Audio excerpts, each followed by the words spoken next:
प्रिय विद्यार्थियों, आज हम दो चरों वाले रैखिक समीकरण एवं असमीका जो कक्षा 10 की प्रश्नमाला 4 है उसके बारे में अध्ययन करेंगे। पूर्व की भी दो वीडियो हमने जो बनाई है उसके अंदर हमने इसके बारे में अध्ययन किया है। फिर भी काफ़ी महत्वपूर्ण टॉपिक है और विद्यार्थियों की मांग के ऊपर मैं इसके कुछ प्रश्न आज और हल कराऊंगा। अब तक जो देखने में आया है अभी जो पुराने पेपर है उसके अनुसार 4.1 जो प्रश्नमाला है उसी से प्रश्न 6 नंबर का बनता है। 26वां प्रश्न जो आपके माध्यमिक शिक्षा बोर्ड अजमेर का प्रश्न आता है। लेकिन 4.2 भी जो पिछले जो सिलेबस चेंज के अंदर ही इंक्लूड की गई थी असमीकाओं से संबंधित, उसमें से भी यदि प्रश्न आएगा तो वो 6 नंबर का ही आएगा। तो हम दोनों ही पार्ट से कुछ महत्वपूर्ण प्रश्नों का अध्ययन करेंगे। सर्वप्रथम 4.1 का चौथा प्रश्न लेते हैं। निम्न रैखिक समीकरण युग्म का आलेखित विधि से हल कीजिए तथा y अक्ष तथा युग्म द्वारा निरूपित रेखाओं से निर्मित त्रिभुज के शीर्षों के निर्देशांक भी ज्ञात कीजिए। तो सर्वप्रथम तो दो हमें समीकरण दी हुई, यानी दो चरों वाला रैखिक समीकरण युग्म, ये दो समीकरण हमें दी हुई, इनको आलेखित करना है। वो आगे की बात है कि जो त्रिभुज बनेगा उसके निर्देशांक भी हम बताएंगे। पहला काम, जैसे साधारण हम सवाल करते हैं कि इन दोनों समीकरणों को आलेखित करना है। जहां दोनों समीकरणों से बनने वाली रेखाएं एक दूसरे को प्रतिच्छेद करेगी वो इन समीकरण युग्म का क्या आ जाएगा, हल निकल जाएगा। पहला काम तो हमें वो करना है। तो सर्वप्रथम हम एक एक समीकरण ले लेंगे।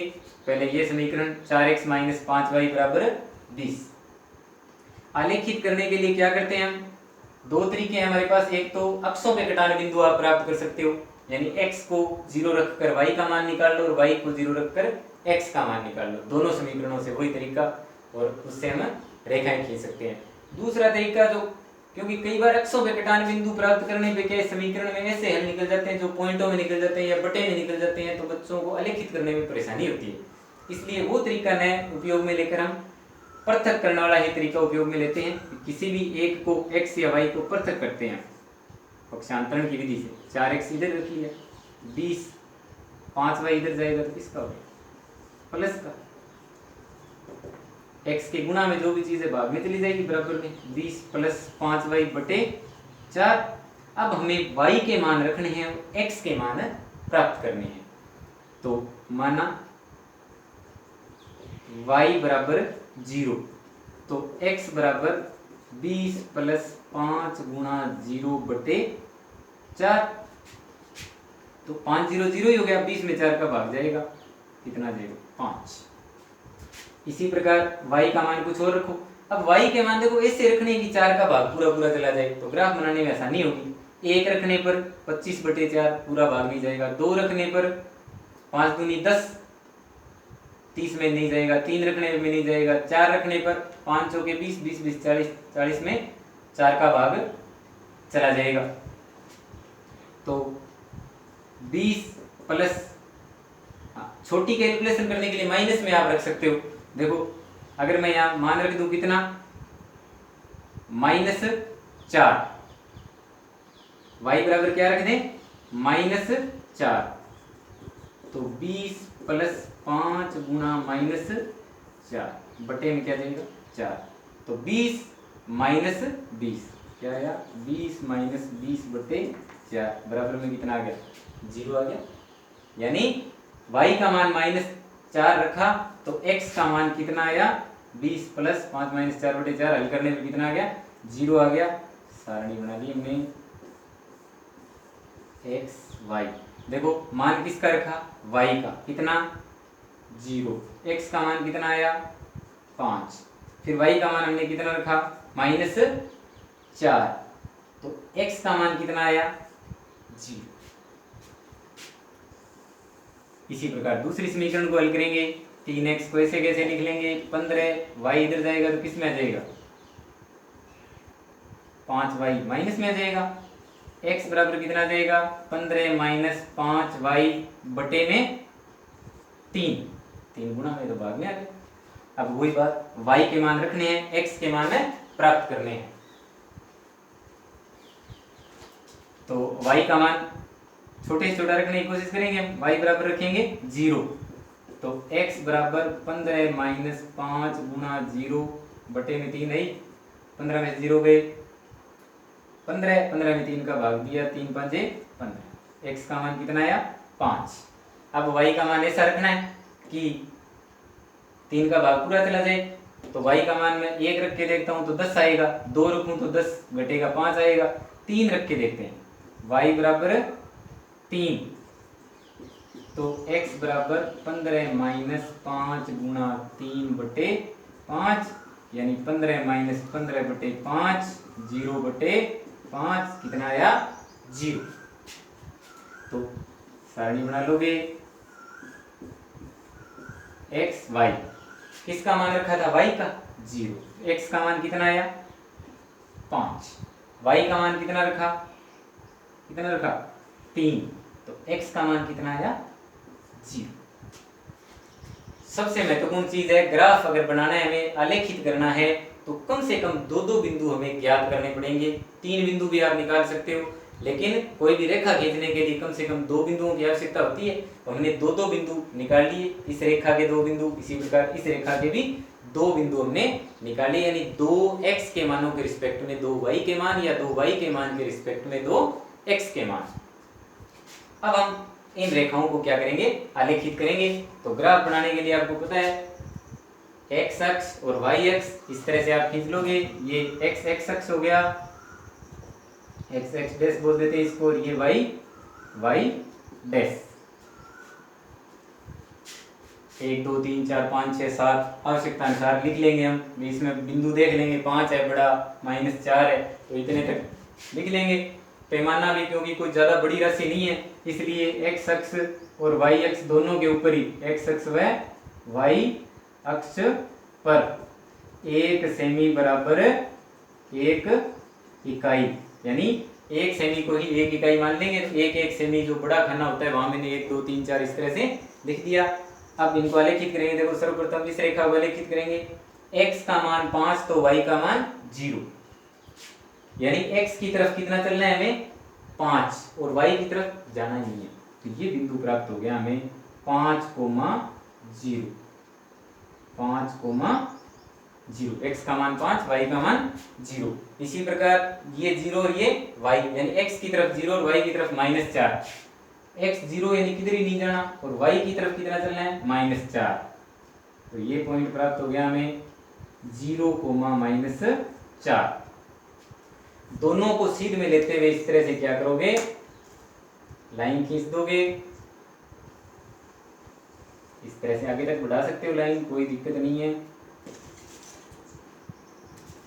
फिर दूसरी रेखा देखेंगे हम, इसको रेखा को यहाँ लिखना है तो लिख दोगे, कौन सी रेखा है, 4x - 5y बराबर 20।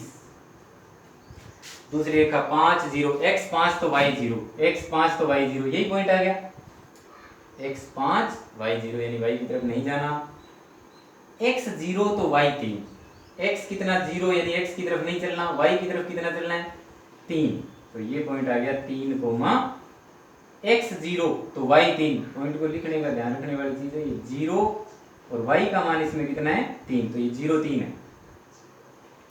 तो एक पॉइंट ये था और एक पॉइंट ये, दोनों पॉइंट्स को ऐसे सीध में लेते हुए मिला देंगे। दोनों रेखाएं एक दूसरे को कहां पर, इस बिंदु पे प्रतिच्छेद कर रही है। दूसरी रेखा ये 3x + 5y बराबर 15। क्या लिखेंगे, दोनों रेखाएं एक दूसरे को P 5,0 पर प्रतिच्छेद करती है, अतः x बराबर 5 व y बराबर 0 समीकरण युग्म के हल हैं, समीकरण युग्म के हल हैं।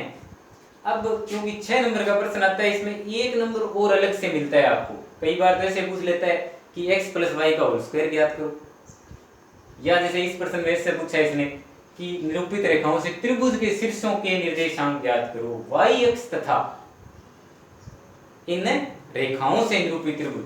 तो y अक्ष कौन सा हो गया, ये y अक्ष हो गया, और इन रेखाएं, ये दोनों रेखाएं होगी, इनसे निर्मित त्रिभुज ये हो गया। तो इसको मैं पॉइंट यहाँ नाम दे देता हूँ ए बी, और ये बिंदु पी हो गया। तो ये ए बी और पी क्या हो गए, इस त्रिभुज के क्या हो गए, शीर्ष हो गए। देखो त्रिभुज तो कई बन रहे हैं इसके अंदर, लेकिन इसने पूछा पूरा वाई अक्ष और इन दोनों रेखाओं से, तो ये पूरा त्रिभुज इसी की बात कर रहे हैं। तो त्रिभुज के शीर्षों के निर्देशांक क्या हैं, शीर्षों के निर्देशांक, ए के निर्देशांक कितने हैं 0,3, बी के निर्देशांक कितने हैं 0,-4, और ये पी, ये भी शीर्षीय त्रिभुज का 5,0 है। सभी प्रश्न जो इस प्रश्नमाला के अंदर है, जिसके अंतर्गत दो चरों वाले रैखिक समीकरणों को हल करना है, बिल्कुल एक ही तरीका है, आपको इसी तरह से समीकरणों को हल करना है। दो समीकरणें दी होगी, दो दो बिंदु आपको निकालने और ग्राफ को आलेखित करना है। अब हम कुछ प्रश्न असमीका से संबंधित हल करेंगे।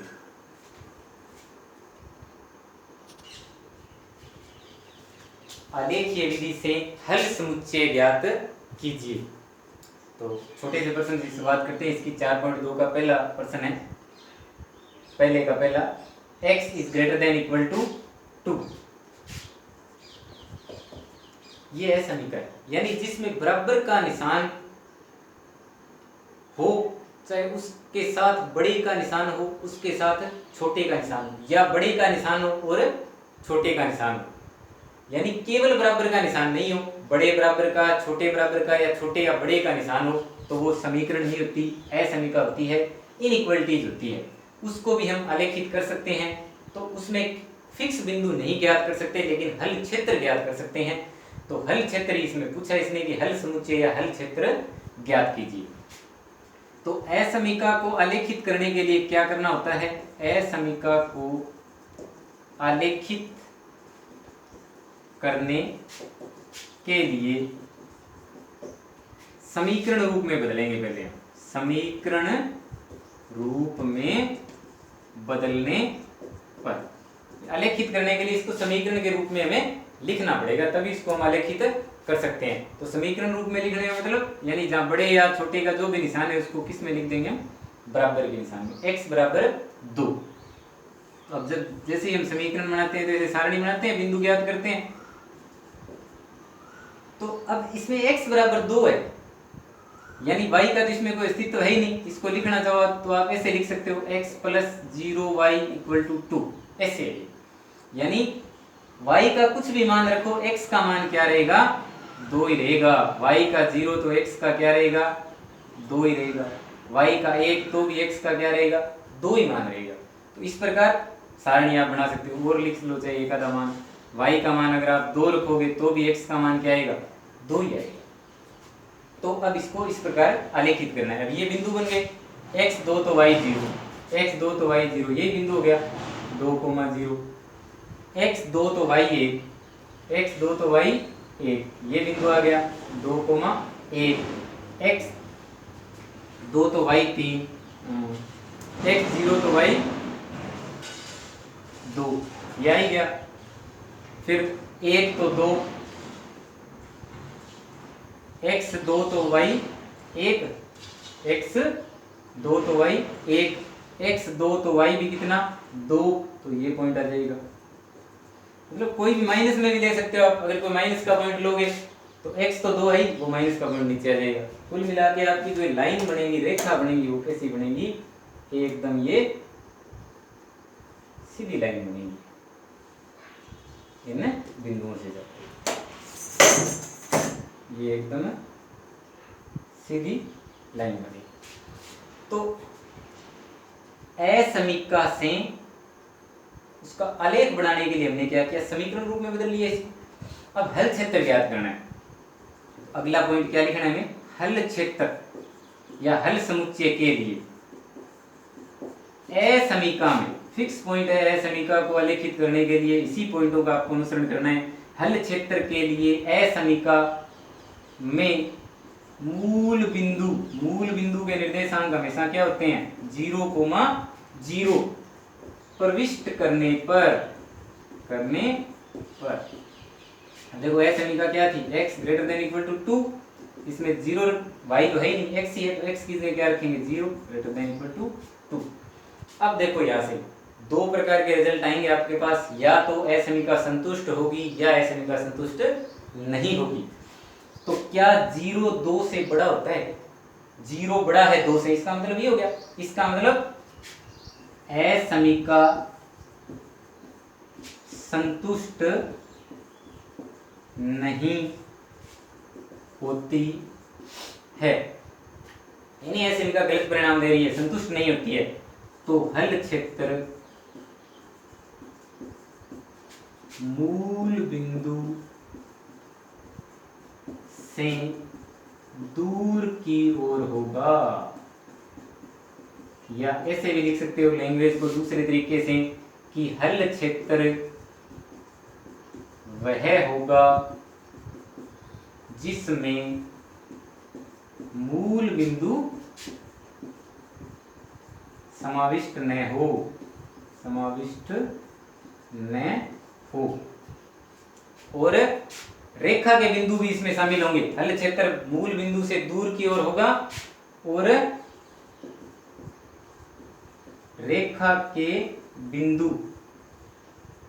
हल क्षेत्र में होंगे, हल क्षेत्र में होंगे, क्योंकि बराबर का इनइक्वलिटी में बराबर का निशान भी दिया हुआ है। इनइक्वलिटी में अगर बराबर का निशान दिया हुआ है तो इसका मतलब वो रेखा भी, उस रेखा के बिंदु है वो भी क्या होंगे, हल क्षेत्र के अंदर सम्मिलित होंगे। तो हल क्षेत्र कौन सा हो गया, ये वाला, इससे इधर का हल क्षेत्र हो जाएगा। अगर ये संतुष्ट होती तो हल क्षेत्र कौन सा होता, इसकी रेखा के तरफ का क्षेत्र होता।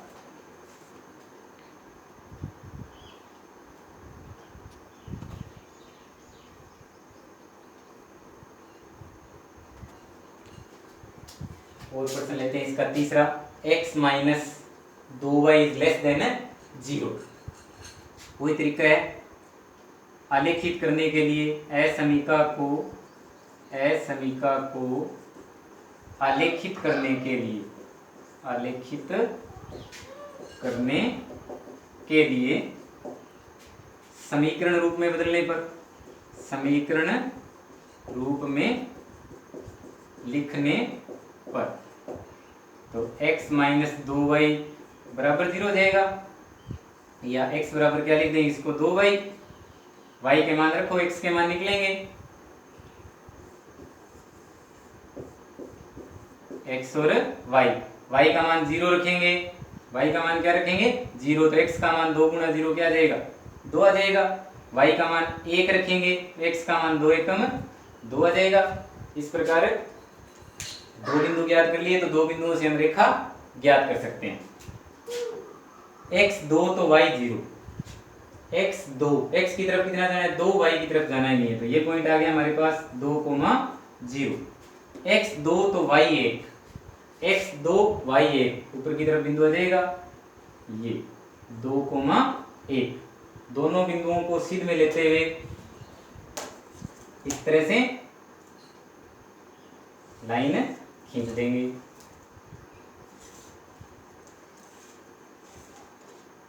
देखो क्या है पॉइंट, x 2 तो y 0, y का मान रखा हमने पहले, y का 0 रखा तो x का मान कितना आया था 2 आया था, y का मान 0 तो x का मान 2 तो y का मान कितना आया 0, यही पॉइंट था, और x का मान 2 तो y का मान कितना आया था 1, यानी रेखा कौन सी है, x का मान हमेशा क्या है फिक्स है, तो ये लाइन आ जाएगी, ये लाइन 2 1,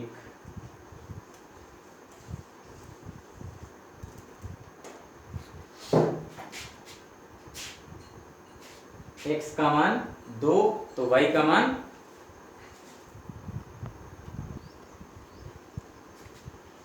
देखो ध्यान दीजिए थोड़ा, पहले x का मान हमने y का मान यहाँ पुट किया था 0, तो x का मान 0 ही आएगा यहाँ पर, तो पहला पॉइंट ये 0,0 कहाँ पे आएगा, मूल बिंदु ही हो गया। दूसरा पॉइंट y का मान 1 रखा तो x का मान कितना है 2, यानी x 2 तो y 1, x 2 तो y कितना 1, ये दो बिंदु प्राप्त हो गए। तो इन दो बिंदुओं को हम आलेखित करेंगे तो इस तरह से आपका आलेख बन जाएगा। पहला काम ये है असमीका के अंदर कि इसको समीकरण रूप में बदलकर हम क्या करते हैं, आलेख बनाते हैं। तो आलेख बना दिया। अब इसके बाद क्या करना है, हल क्षेत्र ज्ञात करने के लिए दूसरा पॉइंट फिक्स है। हल क्षेत्र या हल समुच्चय के लिए, हल क्षेत्र के लिए असमीका में मूल बिंदु प्रविष्ट करने पर असमीका में क्या करेंगे, मूल बिंदु प्रविष्ट करेंगे। तो मूल बिंदु 0 0 असमीका में लिखेंगे तो 0 माइनस 2 गुणा 0 लेस देन 0 क्या आया, 0 इज लेस देन 0। क्या 0 0 से छोटा होता है? सही बात है, ये सही बात नहीं है। तो हल क्षेत्र वह होगा जिसमें मूल बिंदु प्रविष्ट नहीं होगा और रेखा से ऊपर की तरफ का हल क्षेत्र होगा। इसके अंदर दूर की तरफ का, मूल बिंदु की तरफ का नहीं होगा। इसमें हल क्षेत्र कौन सा आएगा, ऊपर की तरफ का। तो लिखेंगे क्या, हल क्षेत्र, ये 0 लेस देन 0, इसका मतलब असमीका संतुष्ट नहीं होती है, संतुष्ट नहीं होती है। हल क्षेत्र मूल बिंदु से दूर की ओर होगा और ऐसे लिख सकते हो कि हल क्षेत्र वह होगा जिसमें मूल बिंदु प्रविष्ट नहीं होगा और रेखा के बिंदु भी हल क्षेत्र में समाविष्ट नहीं होंगे। इस रेखा के बिंदु भी नहीं होंगे क्योंकि देखो लेस देन का निशान है, लेस देन इक्वल टू का नहीं है। अगर साथ में बराबर का निशान हो तो रेखा के बिंदु भी सम्मिलित होंगे। और भी आप इसको असमीका में ये नहीं कि हमने ये बिंदु 0 0 रख के देखना है तो ही हमें पता लगेगा। आपने हल क्षेत्र ज्ञात कर लिया, अब देखो कि क्या आपने हल क्षेत्र सही ज्ञात किए या गलत ज्ञात किए, इसकी आप कैसे जांच करोगे, ये भी आपको मैं तरीका बताता हूँ। इस क्षेत्र में आ जाओ, इस क्षेत्र में मान लो कोई बिंदु ले लिया यहाँ हमने, तो इस बिंदु के निर्देशांक क्या है कि इधर से y का मान तो है 2 और x का मान कितना है, -3 है, -3,2 है इस बिंदु के ऊपर। अब ये -3,2 यहाँ रखो, x का मान कितना -3, तो ये -3 हो गया और y का मान कितना 2, तो ये 2 रखेंगे तो -3 -2, यहाँ तो -3 रख दिया, ये -2, y का मान कितना रखना है 2, तो कितना आया -7 लेस देन 0। रिजल्ट एकदम सही आ रहा है गलत आ रहा है, बिल्कुल सही रिजल्ट आ रहा है। -7 0 से क्या होता है, छोटा होता है, यानी इसके बिंदु हैं इस क्षेत्र के, वही हल क्षेत्र है। अब यहाँ का ले लो आप, हम कह रहे हैं इधर वाला हल क्षेत्र नहीं है तो इसके बिंदु इसको संतुष्ट नहीं करने चाहिए। यहाँ मैंने कोई पॉइंट ले लिया -2 और 2, तो इसमें 2 तो है, इस पॉइंट के 2x है और -2 y का मान है, तो 2, -2, 2, -2 रख के देखो, इसमें 2 रखेंगे तो 2 -2 गुणा, यहाँ -2 रखना है, ये कितना है 2 और ये -2 कितना हो गया +4 लेस देन 0, क्या आया 6 0 से छोटा। सही परिणाम है या गलत परिणाम, गलत परिणाम, 6 0 से छोटा नहीं हो सकता। इसका मतलब ये हल क्षेत्र नहीं है। हल क्षेत्र कौन सा है, ऊपर वाला है। अभी मैंने जैसे कहा कि हल क्षेत्र वो होगा जिसमें मूल बिंदु नहीं होगा, मूल बिंदु से दूर की ओर का होगा। तो ये पूछते हैं कि सर ये दूर की ओर तो ऊपर वाला कैसे होगा, नीचे वाला भी तो हो सकता है। तो कुछ और बिंदु भी हम हल क्षेत्र के अंदर देख सकते हैं कि कौन से संतुष्ट करते हैं। जैसे यहाँ से हमने ये बिंदु लिया -3,2, तो ये संतुष्ट कर रहा है, इसका मतलब हल क्षेत्र ऊपर वाला है। यहाँ बिंदु लिया, ये नहीं कर रहा है, इसका मतलब इधर वाला नहीं है। 1-2 प्रश्न इसके और लेते हैं हम, जो मॉड्यूलस वाले प्रश्न है। इसमें मॉड्यूलस दिया होता है, इसमें बच्चों की थोड़ी सी दिक्कत आती है कि सर ये मॉड्यूलस को किस तरह से हल करते हैं। तो आपको मॉड्यूलस वाले प्रश्न में थोड़े से हल करवाता हूँ। यह आपका दूसरा प्रश्न है, जिसमें दूसरे का लास्ट प्रश्न हम लेते हैं। x minus y, x minus y और मॉड्यूलस लगा हुआ है इसके ग्रेटर देन इक्वल टू 1। तो मॉड्यूलस अगर लग गया तो इसका मतलब हमें ये पता नहीं है कि x माइनस वाई है वो माइनस की है पूरी की पूरी राशि या प्लस की। यानी अगर माइनस की है तो भी इसके अंदर प्लस की हो जाती है, और प्लस की है तो भी इसके अंदर क्या हो जाती है, प्लस की रहती है। तो इसको हम दो रूपों में लिख सकते हैं। फर्स्ट रूप कि minus x minus y greater than equal to 1, और दूसरा रूप इसका क्या है, x minus y greater than equal to 1। ये दो ही रूप हो सकते हैं इसके, तो दोनों ही रूप की हम समीकरण बनाएंगे, यानी दो रेखाएं खींच सकते हैं। तो असमीका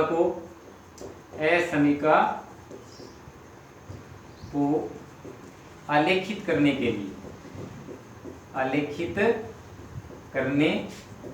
के लिए समीकरण रूप में लिखने पर, तो समीकरण रूप में लिखेंगे माइनस एक्स माइनस वाई बराबर में 1, माइनस को अंदर ले जाओ तो ये बन जाएगा माइनस एक्स प्लस वाई बराबर में 1। सारणी बनाएंगे, वैसे मान रख के वैसे भी कर सकते हो, नहीं तो डायरेक्ट कर लो, क्योंकि छोटे छोटे प्रश्न सीधा हल कर सकते हैं इनको। एक के मान रखने हैं, दूसरे के मान निकालने हैं, किसी के भी रख दो। y का मान क्या रखो, 0। y का मान 0 रखते ही देखो x का मान कितना जाएगा, 1 है, माइनस इधर चला जाएगा, माइनस का 1। x का मान 0 रख दो तो y का मान कितना आएगा, 1 आ जाएगा। इसी प्रकार वही बात इसमें, असमीका को आलेखित करने के लिए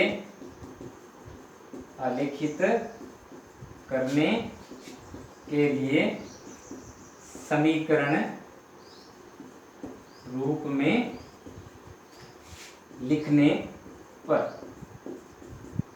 तो समीकरण रूप में लिखेंगे इसको।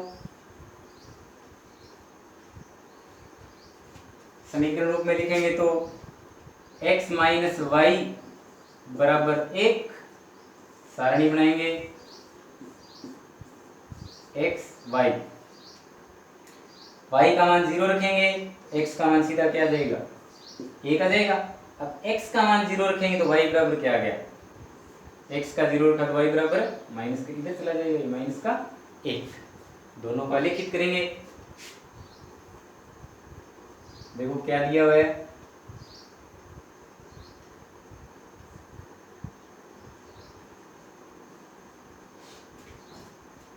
लिख लेते हैं दोबारा। ये -1, ये -2, ये -3 ऐसे होता है। ये 1, ये 1, ये 2 3, इसी तरह ये 1 2 3। -1 तो 0, x -1 है, y 0 है। x क्या, -1 और y 0, ये पॉइंट हो गया। x 0 तो y 1, x 0 यानी कहीं नहीं जाना, y कितना है, 1। ये दोनों बिंदुओं को सीध में लेते हुए इस तरह से लाइन खींच देंगे। लाइन का नाम लिख दोगे, -x + y बराबर 1, y बराबर 1। दूसरी ये है x1 तो y 0, x1 तो y 0, x1 है यहाँ पे, y 0 है। x 0 तो y -1, x 0 तो y -1, ये पॉइंट हो गया। दोनों को सीध में लेते हुए इस तरह से खींच दो। दोनों समीकरण होगी। दूसरी क्या है, x माइनस वाई बराबर 1। अब हमें ज्ञात करना है हल क्षेत्र। तो आगे वही फिक्स स्टेप है, आपको बता दिया। हल क्षेत्र के लिए क्या करते हैं, असमीका में मूल बिंदु प्रविष्ट करने पर, मूल बिंदु क्या होता है, 0 0, प्रविष्ट करने पर। अब ए समीकरण में मूल बिंदु प्रविष्ट करेंगे 0 0, 0 - 0 ग्रेटर देन इक्वल टू 1। मूल ए समीकरण के अंदर ही प्रविष्ट कर देंगे, कोई परिणाम में डिफरेंस नहीं आएगा। 0 - 0 ग्रेटर देन इक्वल टू 1, यानी 0 ग्रेटर देन इक्वल टू 1।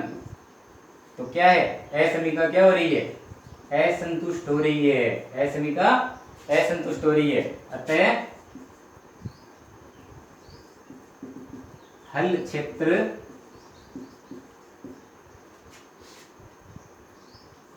वह है जिसमें मूल बिंदु सम्मिलित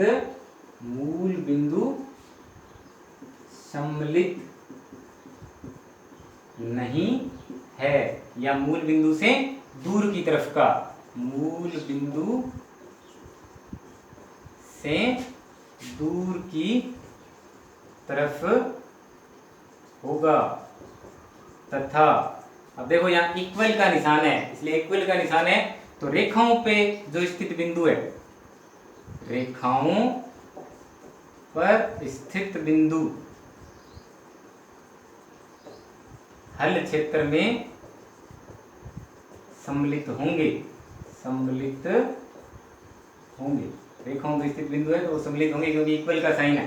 तो हल क्षेत्र कौन सा हो गया, ये इधर वाला ऊपर वाला और ये इधर वाला नीचे। जांच कर सकते हो आप।